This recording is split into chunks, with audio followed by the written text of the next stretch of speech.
إنما يريد الله ليذهب عنكم الرجس أهل البيت ويطهركم تطهيرا واذكرن ما يتلى في بيوتكن من آيات الله والحكمة إن الله كان لطيفا خبيرا إن المسلمين والمسلمات والمؤمنين والمؤمنات والقانتين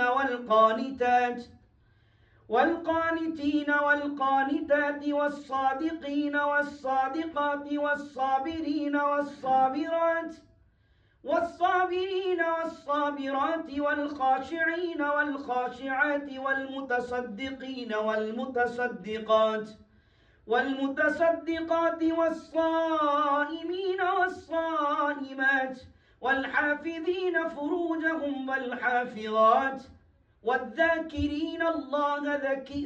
والذاكرين الله كثيرا والذاكرات أعد الله لهم مغفرة وأجرا عظيما. الله أكبر.